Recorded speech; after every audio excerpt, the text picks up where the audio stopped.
So guys, today I have a special guest, and he is the controller, he is the command medical officer and controller of corrections, Rivers State, highly respected in and outside of his service, and contributed to several national treatment manuals on various diseases, especially malaria, head of the medical team, Rivers, a husband, a father, and one of my most favorite human beings in the planet, and my big brother, Dr. Paul Wakama.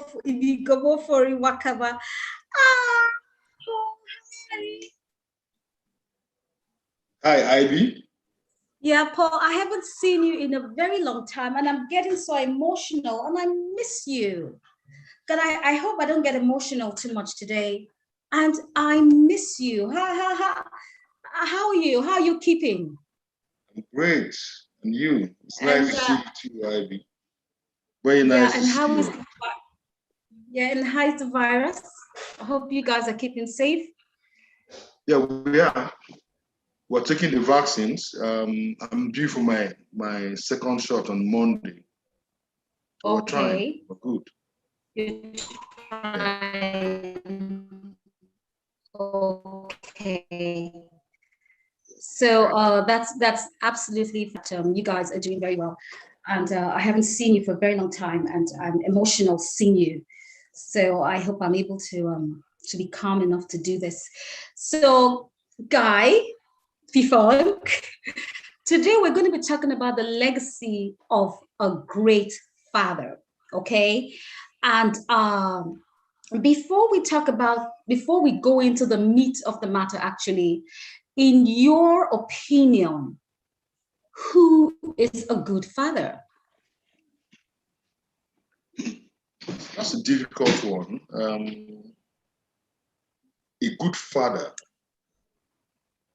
is a father that takes on the responsibility of fathering a child in all ramifications, you know? To father a child is not just about sharing the child. It's about looking after that child, protecting the child, mentoring the child, being there for the child, molding the child, and making sure that that child of yours becomes the responsible adult. You teach the child values, you direct the child in such a manner that when that child becomes of age, he or she will live a responsible and successful life. You know, the person will imbibe the lessons that you have taught and be able to become a good parent on he or her own. A good parent. So you're saying to me that so a good father then should be able to father kids, should be a father that equips his own children to become good fathers. Good fathers, yes, good fathers, and even good citizens. Okay? So there are no hard and fast rules about this. I mean, different people have their own principles when it comes to fathering children. But the bottom line is you bring up a child that is confident, that is progressive, that is respectful, that is disciplined, that ultimately becomes an asset to the society and even to your own family. That's even to your own family. So the bottom line is for the father to bring up the children to be an asset to yourself, to him or herself, to his whatever, and then to the society, and then to your family. And yeah, and then what's the importance of having a relationship with your children? Of course, if you don't have a relationship with your children, you cannot fulfill you cannot fulfill, or you cannot be a good father if you don't have a relationship with children. You know? Sometimes in trying to father a child, the child may not particularly like what you're doing, and then you have to let the child know that you're not necessarily going to do what the child wants all the time. You do what is best for the child. But if you explain properly to the child why you are taking certain positions or certain actions, if you explain properly to the child why, and then in the background you're telling the child that you really love the child, you know, I'm sure they will understand. Okay, so relationship is about. Without relationship, you cannot impact anything. Without relationship. Yeah, without relationship, it's very, very key.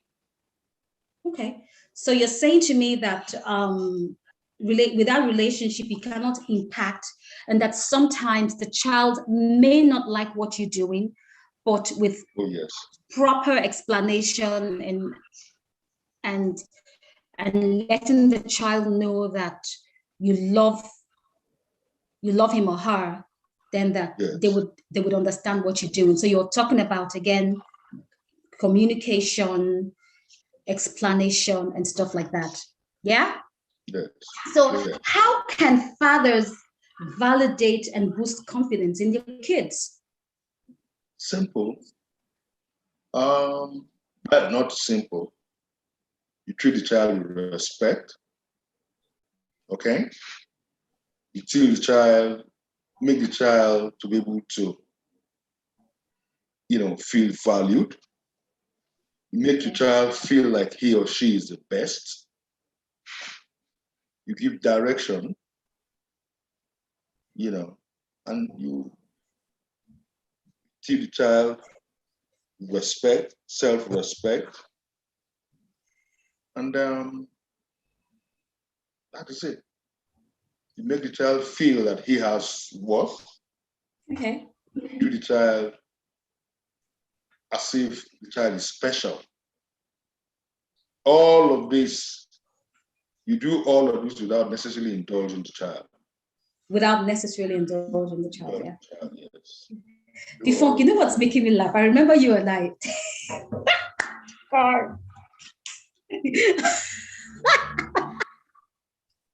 We're on air, Ivy. I know, right? Wait, hold a conversation. For I remember you and I, mini pots, the way you love me. And when I see you talk about, I got married before you, so I started having kids before you. But when I see you talk about fathering a child and loving your kids, I give you this. Because what I see you doing. Did you think I was not capable?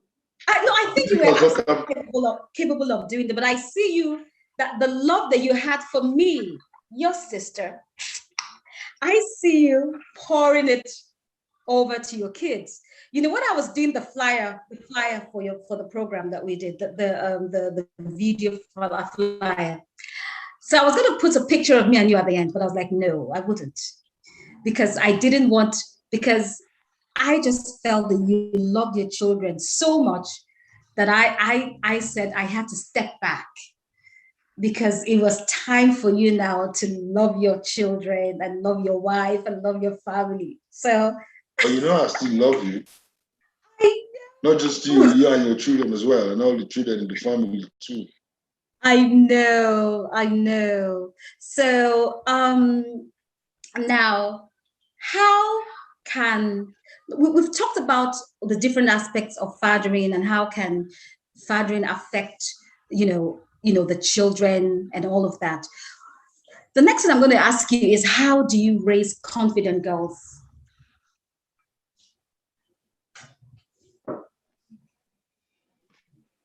You raise confident girls by making them feel special. All right? Telling them that they are as good as anyone else. My girls are not allowed to feel that they are inferior to men or even to any other person. My girls are made to realize that they can become anything. In fact, what I tell my girls is they're still young, but I tell my girls that they cannot be defined by who they marry. They'll be defined by successes that they make. I'm a firm believer of women, girls, becoming as big as they can be. Because, I mean, girls are more serious. I went to school with girls. They read more. They were more serious. Few of them were beating us in class. Girls can also be accomplished professionals. For my children, I tell them that they can be this kind of person. And I make examples, you know. And there are a lot of women that they can learn from. I mean, the Okonjo Iwealas of this world, even our own cousin, Ibi Ekong, is one of such women. So there are lots of examples. And I believe that my daughters can be amongst the best professionals in this world. So that's what I tell them. They're not meant to be pushovers. They're confident. They will have to grow to confident and very, very fulfilled women. That is what I tell them all. Okay, Paul, this brings me to the next question, Paul. You know the way that a lot of fathers these days kind of like boost their daughters' confidence and tell them that they can become anything that they want. But there seems to be, or there appears to be, a flop, or rather some kind of imbalance in the way boys are being brought up. So, well, I don't know, but I'll just say this. It appears to me that a lot of the times that our daughters are, you know, encouraged and gingered to be the best that they can be.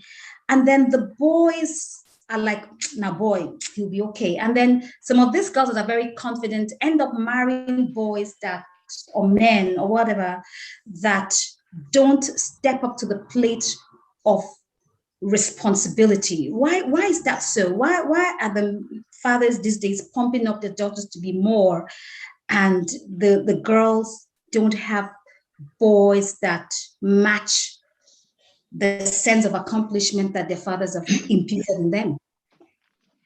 Well, I don't know about the boys, but you worry about your daughters, you know. They are the ones that are abused. I mean, if they fall into the hands of wrong men, you worry that because they are girls, they can be taken advantage of, okay? Right. So you work more on your girls. I mean, I don't worry about my son. I think he can take care of himself. I mean, I think my son can take care of himself, but I worry about my daughters. So I tell my daughters more stuff than I tell my sons. My son, well, if it makes them, I mean, as a boy, I mean, you already understand, you already know that you have your work cut out, okay? If you can't step up to the plate, I don't know about Yeah, that. but Paul, before wait, but not being able to step up to the plate brings an imbalance in the home, because you have a boy that is intimidated by a girl that is driven to be successful. So you've told your daughters, for example, that they can be anything that they want to be, and then the boys are not equipped in that manner to do that. And then we have a lot of girls that are carrying a lot of responsibility because the boys are just left. Yeah. No, the thing is, boys are generally more distracted, you know? Okay. Girls are more focused. I mean, that's what I've learned. Yeah. But Me too. girls are more focused than boys, you know? So I don't know how to say, but there are also a lot of boys that are worth their while, you know, what their weight in gold.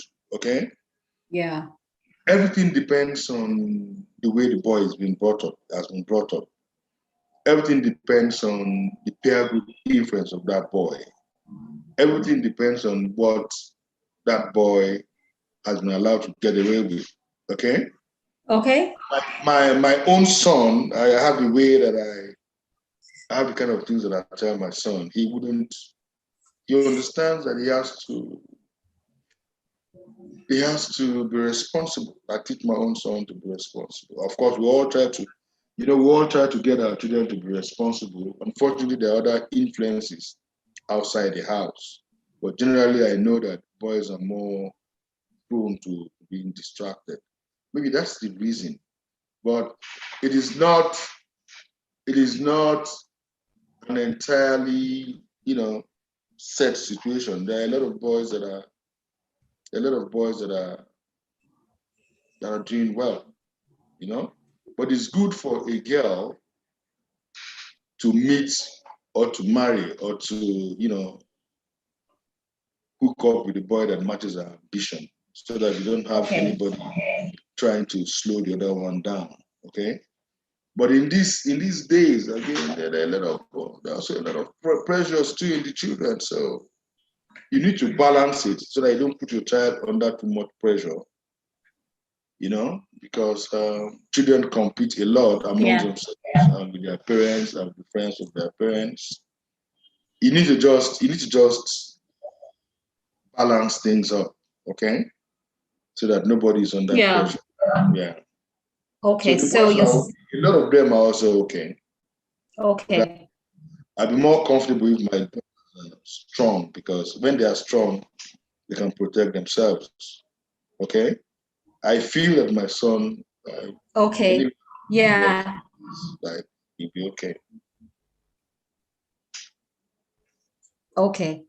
Very well. That's fantastic. So guys, you can be part of this program by leaving your comments and questions, and we will be able to, and my guests will be able to answer them, and all of that. So another question I want to ask you before is this, right? So the way, again, you are a father of girls and a boy, and you love your girls so much, but don't you think that sometimes that when you love your daughter so much, it kind of like affects, like, her expectations from my husband is much. And so when the guy can't match the kind of affection and the attention that you give to her, that kind of like throws a lot of problems up at home. So is there any such thing as over loving your daughters in a way that they have unrealistic expectations from the men that they marry? No, you can't overlove your daughters. You can only overindulge them. Okay. Yes, you tell them the truth. I mean, my daughters know that out there in the rest of the world, it's a tough world. Okay, so it's not as easy. How the home is going to be the easiest place they will ever be in. Out there is a tough world. I don't indulge my children, really. I don't. It's not like overloving. I really don't indulge them. I mean, I try to teach them the sense of what is good and what is bad. Well, I try not to get my children to think that they can have everything, because this world itself is not an easy place. I mean, outside your home, you have challenges on the streets, in school, place of work, matrimonial home, with your in-laws, with your friends. You have to be ready. And that's why, if I have to say strong words to my children, I say them. Because out there in the world, it's not going to be rosy. It's not rosy all the time. So there's nothing, I don't indulge. My children know that there are things that they can't do, There are conducts that I will not tolerate. And I try to keep them on an even keel. But in all of this, no matter what you do, you also must worry about peer pressure. Sometimes they are out of your sight, okay? And then you only do the best that you can. But if you have taught children the right values, if you have refused to lie to them, if you tell them what the world is all about, children are willing to learn and they themselves are focused, I'm sure it won't be a problem. You know, Great. you can only do the best that you can. There are circumstances that may not be under your control. But my children know that I won't indulge them. I don't indulge them. I was not indulged, compared to what you think. I was not. I was brought up the tough way. So I can't give what I didn't get, to be honest. You're laughing. You know how it was at home, right? It was not easy at home. I know how it was at home now. Yeah. God doesn't mess around with you, man. No, they didn't mess around with me. So you expect I won't mess around with anybody. Yeah. So you're saying to me that there's nothing like over-loving. No, it's just overindulging. Yes. Well, it's just overindulgence that there is. Okay. Yes. So there's another question I want to ask you, and this is also a common problem today in society. How can a single mom successfully raise her children or her son without a father? A woman may, due to circumstances not beyond her control, have had kids on her own, or she's lost her husband and all of that. How, I know we didn't experience that, but well, how do we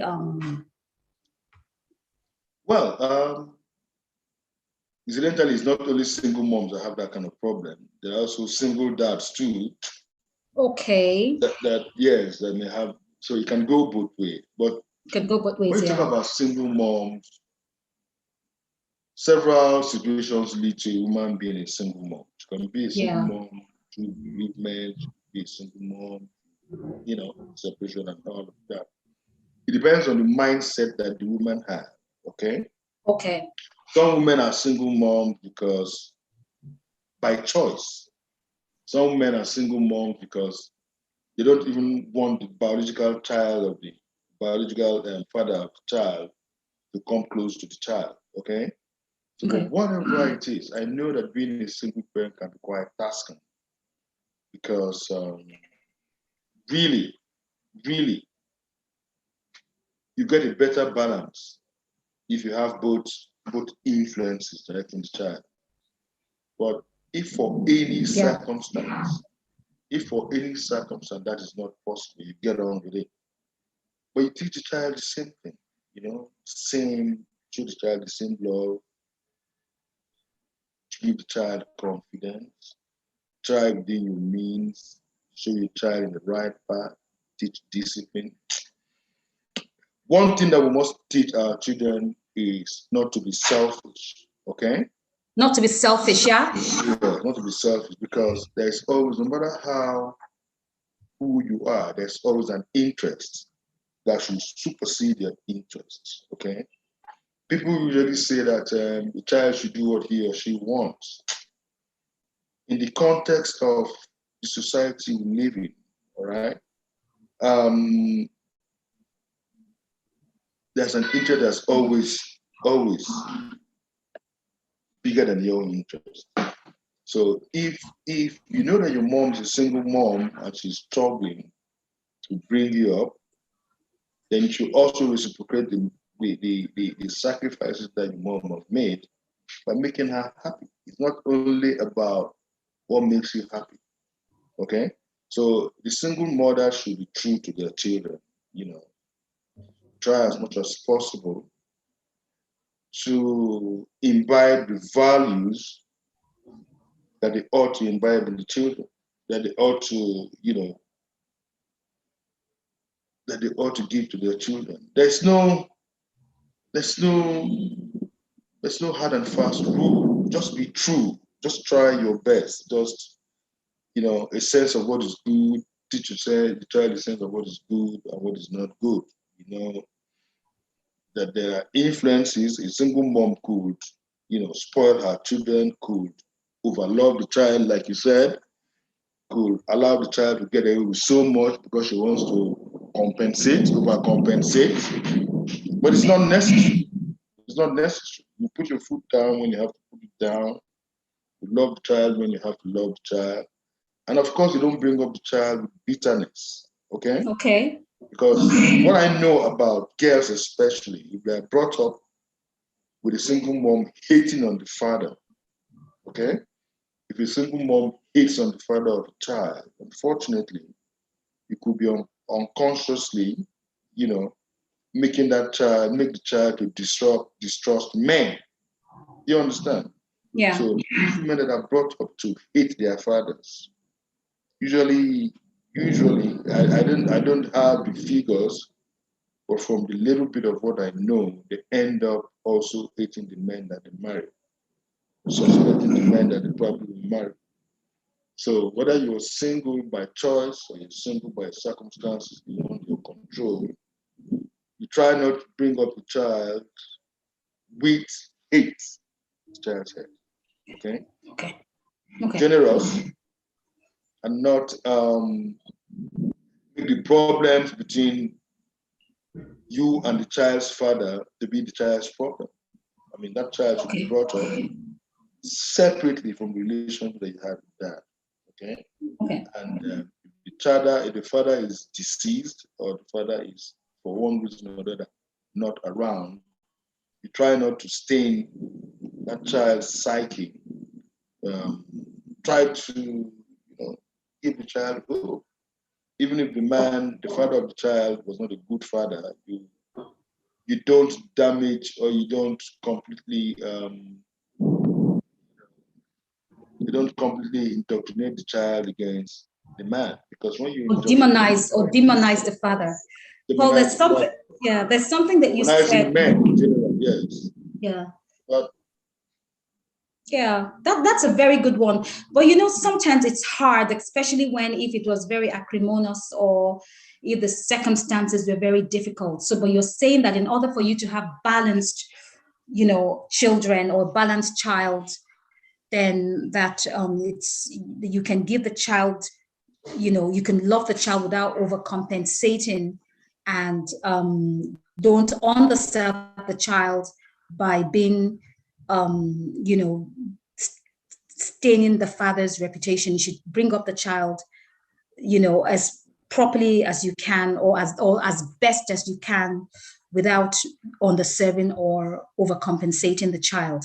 And when you talk about treating, for kids to be generous, I remember like your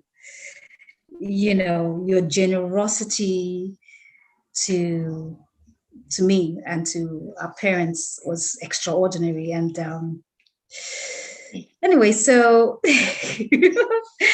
so I want to talk about how you were fathered, okay? And I want to talk about the influence that your father had on you. And before I talk about it, you know that whenever we talk about our father, we kind of we talk about him in a deified manner, And I want to give a few examples about what we said about him, on his tribute. Mrs. Organ said, Pa, you were the best thing that happened to me. You were my confidant, my pal, my best friend, my ally, my pillar, my rock, my all. George Jr. said, you pampered and spoiled me. Your name opened doors for me while I was growing up. You inspired confidence and trust in me. Mrs. Long John said, Papa, just yesterday, I remembered your last advice you gave me.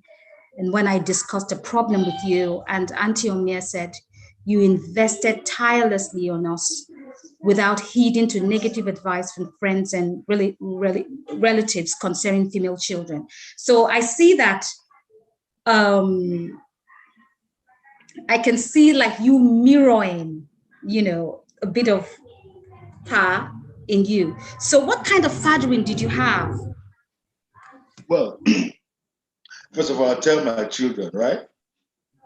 If they had the kind of father that I had, some of them, have made it to adulthood. It was very interesting. Our father was tough. It was not easy to grow up in the home. He did not spare the rod. He was very disciplined. But he was a hands-on father, you know. He did everything with love. And what I remember most about my father was no matter how tough he was, when you were ill, remember that kind of malaria where you'd be seeing, you'd be hallucinating and be unable to sleep all night. I mean, whenever you woke up, whenever you were conscious, you just saw your father sitting by your side. You know, he never went to sleep whenever you were ill. And my father really was the only person that I felt that would ask anything. Okay, he was the only person in my whole life. Any other person that I know now, I'll be a bit weird before I ask. But with my dad, I felt like I could ask anything. And everybody was special. He healed everybody differently. Every child had a different name. But he was strict. I mean, in those days, one would misbehave. They really, you know? I mean, sometimes it was heavy-handed. But at the end of the day, you know, I'm happy for the upbringing that I had because I feel that I'm the kind of man that I am today because of my father. I feel that I can withstand anything. I feel that I can withstand anybody. I feel that I cannot be frightened of any man. You know, it was because of the upbringing that I had. Gave me still strength. I mean, he was a man of courage. So even though he used to flog us while we were kids, but we realized, yeah, he used to flog us while we were miserable, but we realized that he made us who we are. And today, all of us are strong. Not just all of us are very strong. And all of us love not just our father, our parents, because we know that they did what they did in good faith. And we're better for it. We're disciplined. We can carry ourselves wherever we go. All of us, we're confident, we're strong-willed, we're determined. These were the traits I learned from my father. You are not going to be a quitter. I remember in those days, you know, when I was 6 years old, 8 years old, whenever somebody came to give me an injection and I want to start crying, my father would look at me and say, hey, you can't cry, you know? Oh, man, you're a man, you can't cry. And it's okay for men to cry. I've seen you cry. Well, a few times, very distinctly. No, but I mean, that was how tough it was. Well, nowadays, you know, our children are not made of the same cloth, same stuff. They're a little bit softer because life is easier for them, okay? Life is easier for them. You know, we pamper them a lot more. We think that they are different, but they're not different. Basically, life is not different. You have to understand that if you miss it when you're growing up, if you miss it early in life, it can affect you. It can derail you, you know. So the upbringing that I had was fantastic. In fact, I learned to appreciate my father when I became grown up. When I started facing things, disappointments, when I had to travel for school, when I had to hold my own against people, against my friends, I always was not going to be intimidated. When I was far away or close by, then I realized, I mean, it's like somebody training to be a soldier, really, you know? The training is tough, you know? Or a boxer training hard for a fight. It's tough. I mean, I will not wish for any other kind of upbringing. I will not wish for any other upbringing. And I wish that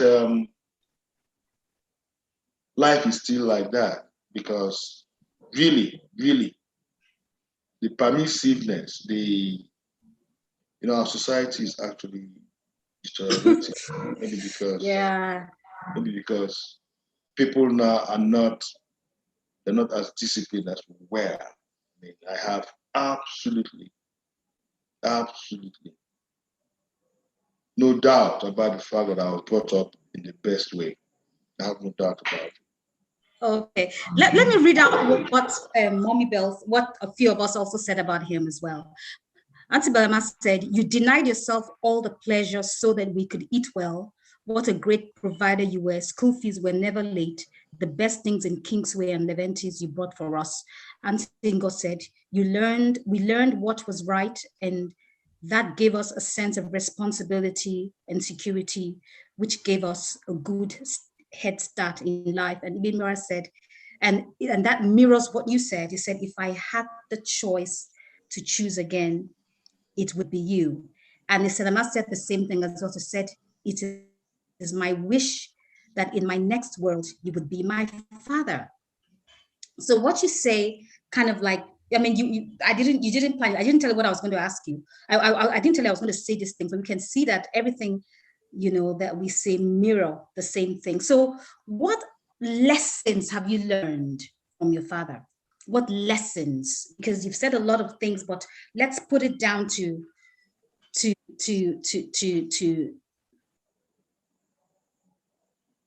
Well, honesty, yeah, discipline, yeah, respect for people, yeah, respect for constituted authority, and how to love your own kids without any condition, how to sacrifice yourself for your family. And my father was not just a father. His life mirrored, his job also mirrored, his principles. I mean, when I started working early, I know he used to come and wake me up early in the morning to go to work. Okay? And he did it to Sister Ngo as well, So it was a no-nonsense father. I mean, and the lessons I learned from him, how to be organized, how to carry oneself, and how to be respected and show respect. So basically, if it was not for him, if it was not for my father, I wouldn't have been half the man that I am today. And even amongst my peers, I will not, definitely, not the richest, but I hold my own. One of the ones that nobody can push over. Okay? And all that was from my dad. All that was from my dad. Yeah. But Paul, there's something that you say that, and today, like, you said he whooped your ass whenever. Of course, he didn't whoop mine anyway, but he did yours. And He didn't do what? He didn't do what? Whoop us. He whooped your ass. When you guys came, was old. He spoiled you people. I remember you scratching your father's head, saying all sorts of things, putting up the TV when we were watching it. It was, when you guys came, he was relaxed. He knew that he had done his job with the older children, and we were going to put you guys, we were going to straighten you out. So you were small. But you didn't anyway. You guys didn't straighten us out anyway. I'm sure if I had the child now, I'd probably, spoil the child a little, just like this spoiled, but when you guys came, I think he had done that discipline bit of it. He had started relaxing, But during our time, man, he was training for the army with him for the military. But guess what? Tell me. When I look back at the kids that I grew up with, the ones that had the easy way, the easy parenting, the ones that did all they wanted, the ones that we used to envy at that time, when I look back and see them, the kind of men they have become, trust me, I'm happy with what I went through. You know, before, right, when you say this, both of us one time were having a conversation in Okrika, right? And we were sitting down in the balcony in your guys' bedroom, you and George's bedroom. You sat down, we're sitting on the balcony, and you're saying to me, this is a long time ago. You know, you used to have those conversations, and you said, when you think about and you said the same thing.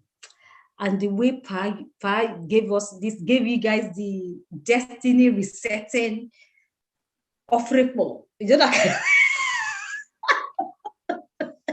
that you wouldn't have had it any other way. You're like, thank God for this destiny resetting offering. You liked it. Yes, I did. I did. Yeah, you did. I did. But we can't do that to our children now, because they, you know, there's a lot of things going on, and if you're too hard, they say you're too hard, you're too this. So what's the balance? Would you give your children military treatment the way you were given? Sorry? Would you give your children military, the kind of training that you had? Would you? Well, my children, maybe they get like 50%. 50% is too much. They get 50%, but because they're not as tough as we were, you know? Yeah. In those days, I mean, I would say 5. In those days, you didn't have pipe bomb water in every home, so you go pick a bucket and go and fetch water from outside. Now every home has a bowl. In those days, we used to wash our father's car. Now we go to the car wash. In those days, even when we were in secondary school, we cut grass. Now it is dumping. Unfortunately, our children now are a little bit soft because they are quite few in number. So they are getting away with too much, so much. I think they are fragile, but really, because of the privileges and the comfort that they enjoy, we begin to think that the world has changed. The world has not changed. We are the ones who are carried away sometimes. We are the ones who want to think that our children cannot withstand things that we instill. But they can, you know. I see that we have. Because I was reading out what Igoni said, and what did Igoni say? Igoni said,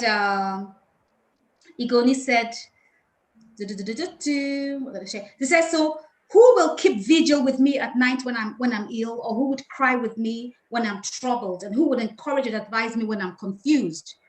So, which means that from what Igoni is saying is that Pa cried with her.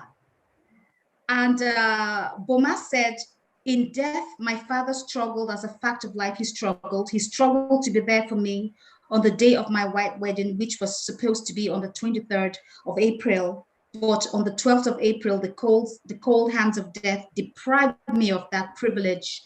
And so I'm deeply pained. But this is what you had to say about Gap, and it resonates what you've already said about him.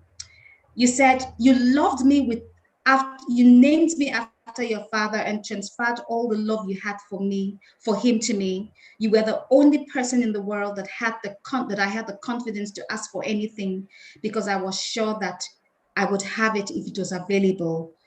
You didn't want to die because it was unthinkable for you to leave your children knowing fully well that we had recently lost our mother and would benefit greatly from your love, your guidance, your support, and leadership. You taught me to be the man that I am today. Sleep on, my friend. And the funk, this thing that they would say, friend, friend, friend. You know, all of us seem to be saying friend, friend, friend. You know, that's what resonates. You know, when I was looking at the burial, the tribute that we had for Pa, we all said friend, my confidant, my friend. So how was he able to be the friend and the disciplinarian at the same time? Well, there was disciplinarian first, and then when we started growing up, and we all realized that all he did was for our benefit. And really, really, he was actually a very cheerful man, you know, Very what? very cheerful man. Very cheerful. He Okay. had a lot of humor, Okay. and in between when he was trying to preach his faith, I mean, it made him feel special. So in Okay. truth, he was everybody's friend. But we got to appreciate him even more when we were growing. And then we saw that we had imbibed to some extent the things that he was trying to teach us. So you're friends with somebody when you're on the same page, you know? Yeah. We got on the same page with him, you know? Fortunately for all of us, we got on the same page with him. That is why we were friends, yeah. Yeah. So yeah, so we all got on the same page and we became his friends. And yeah, there's so well, so has fathering changed these days? There's a lot of times, we talk about the discipline and the way that, we were brought up to know the difference between right and wrong, and we had fathers that stood for what was right. Has it changed the way you knew it? Yes, I think it has changed. Unfortunately, it has changed. Like I was trying to explain, you know? We think nowadays that we need to pamper our children more. We need to give them more leverage. We need to indulge them a lot more. We think that society has changed, you know, because the children themselves don't go through the difficulties that some of us went through. I mean, in a lot of homes, especially the middle class to upper middle class homes, they try to provide. Parents have tried to provide for the children the things that they did not have. And that has made growing up a lot easier. And because our children are now in large parts growing up be easier, we would think they're a bit more fragile. Okay? Yeah. So we say it has changed. It hasn't changed, really. Like I said, the principles of life have not changed. We have changed. You know, our social circumstances have mellowed us. But I didn't know if we're better for it. Only time will tell. But I think laxness in parenting across the board, I don't think it has helped our children. And we are all guilty of what has befallen our children. So, parenting should not change. We have changed. Our circumstances have changed. But the principles ought not to change. You know, Principles have not to change. they ought not to change, but we have changed. So for someone like me who's a little bit old school, I You were in the think minority. we're in the minority. I mean, my children, they love me, you know, but they know that I love them. They know that I can do anything for them. They know that I'll put myself on the line for them. But they also must realize that there are things that I would not tolerate. You know, if I have to sacrifice everything for them, then they should also understand that there's a family agenda. There's a sense of what is right and what is wrong in the family. Okay. They should make the sacrifices too. They should. But what do we do now? A lot of parents they dance to the tunes that are played by their children. It hasn't augured well, even for the kids. I mean, nowadays you hear all sorts of things. And I don't know which one comes first. And Children and, and, and sulking you think that children are more because things are not selfish going the now? way. Sorry? You think that children are more selfish now? Very. They're very selfish. And it's because we allow them to feel that it's okay for them to be selfish. You understand? To Yeah. allow them to feel that way. In a lot of homes, children are allowed to do precisely what they want. We think it's a modern way. I don't think we're helping them. Honestly, I don't think we're helping them. I mean, you can love Okay. your child by being firm but fair. Loving your child by allowing the child to do whatever he or she wants is not helping that child. It's not helping them. It's not. Okay. Fantastic. So, Paul, it's been a wonderful time, and unfortunately, the what's it called now? Interruption. The interruptions and all that. But then, just a few more questions, and I'll leave you. So, how can a father create a lasting legacy for his kids?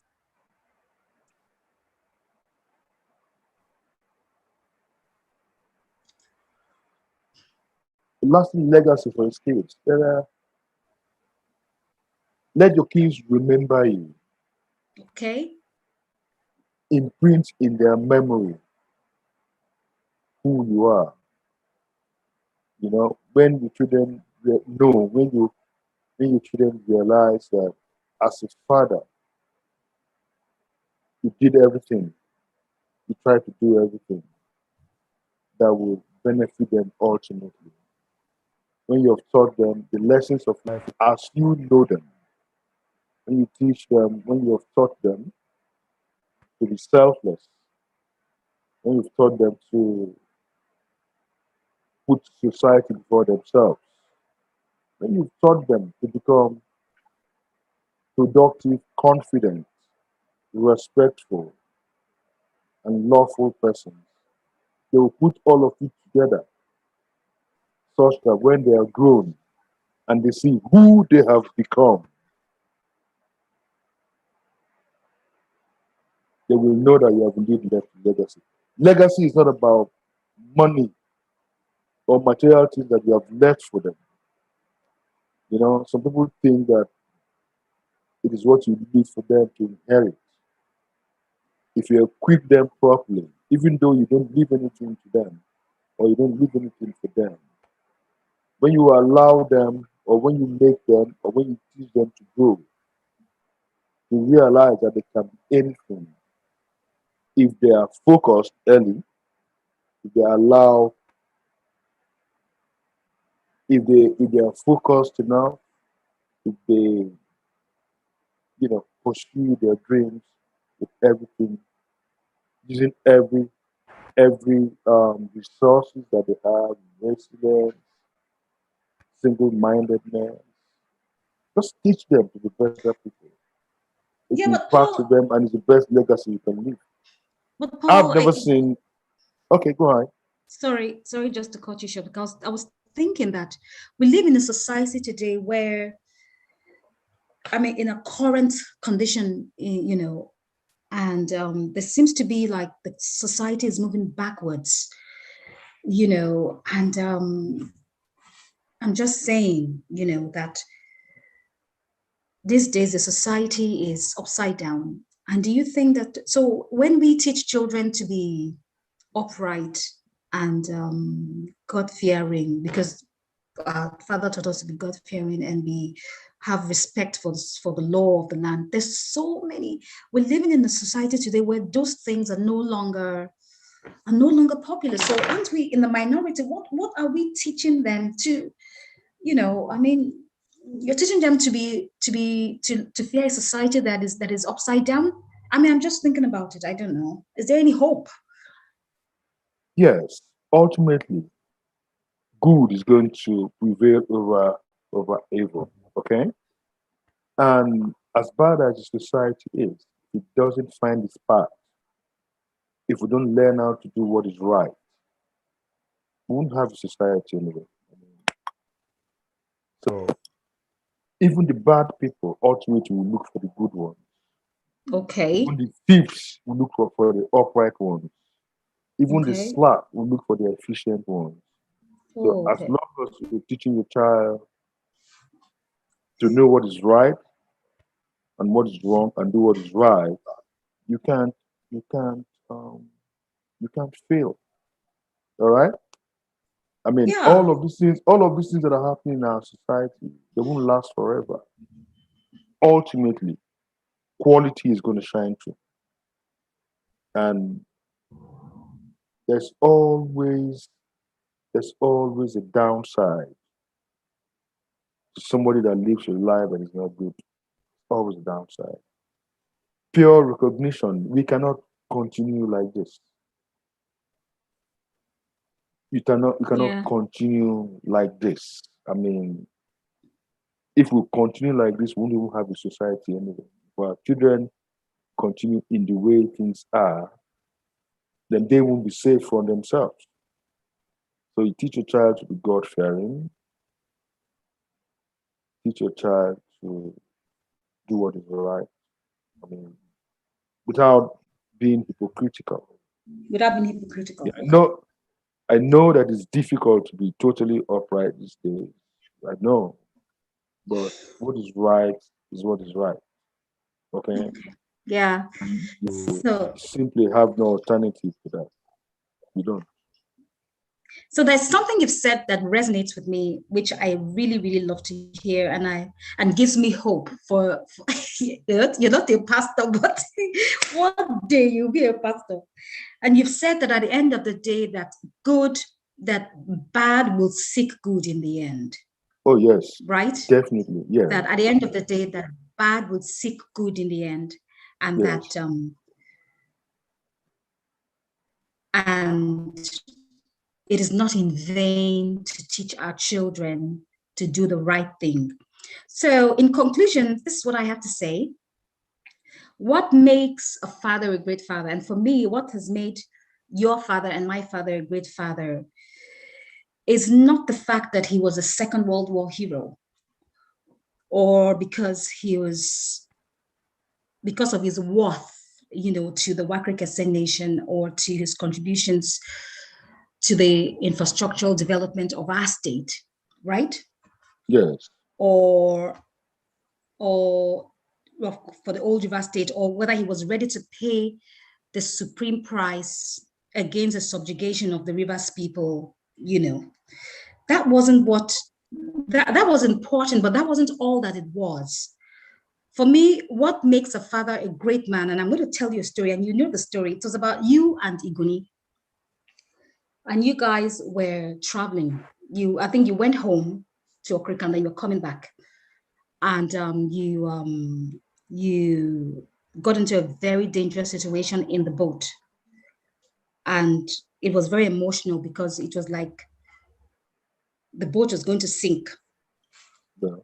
And what happens really in those situations is that when the engine of the boat stops, what happens typically is for the boat driver and the boat conductor to jump into the sea, Yes.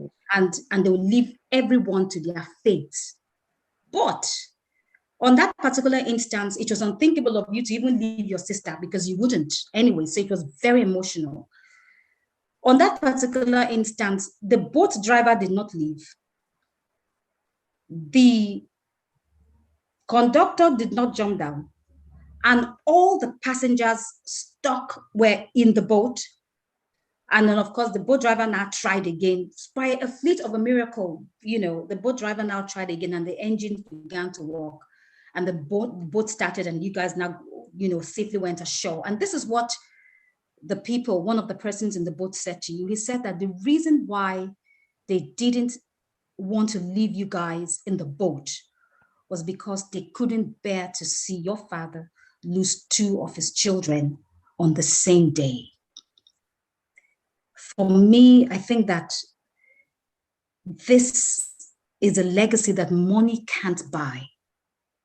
It is a legacy that